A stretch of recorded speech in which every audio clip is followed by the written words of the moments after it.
This video is going to be quite a short one. We're just doing one example, and we're going to be looking at solving simultaneous equations using matrices. We're not actually learning any real new skills today. We're just going to be using inverses and multiplication to solve these systems of linear equations.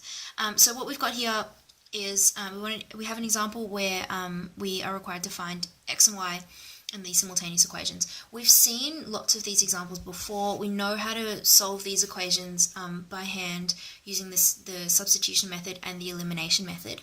This is just a slightly different method using matrices. So we just need to rewrite these as matrices first, and we always end up with an equation that looks like this. We've got coefficients in here, so 4, 2, 5, and 3. We've got our unknowns sitting in here, and then the right-hand side goes over here. And just by way of explanation, the reason these matrices are the way that they are is because when you expand these matrices out, when you multiply them, remember matrix multiplication is row by column, so you end up having for your first element 4 times x, 4x plus 2 times y, which is this left-hand side here. So that's why we set up the equations like this. And if we, again, this is not something you have to do every time, but if you name them a, x, and b, what you've actually got over here is ax equals b. You want to solve this equation for the matrix x so that we can work out the values of x and y. And remember, pre-multiplication by the inverse. A inverse times a is just the identity.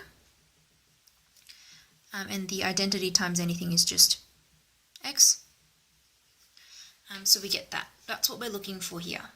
Okay, so when we want to solve for this matrix xy, what we actually want to do is we want to find the inverse of a first. So a inverse here, and multiply that by the b.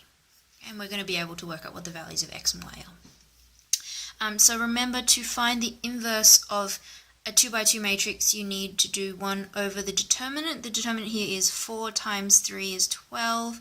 Take away 5 times 2 is 10.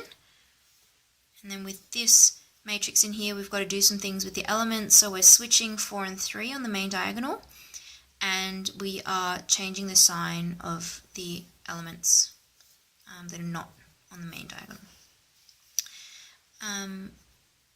Again, I'm just going to leave this as a fraction at the front and do the multiplication with integers because that'll make it a little bit nicer. So remember, matrix multiplication, again, row by column. So 3 times 8, 24. Negative 2 times 11, 22. Negative 22. And then the second row by column, negative 5 times 8, negative 40. And 4 times 11, 44. So just cleaning up that matrix there, we have 2 and 4, which gives us 1, 2.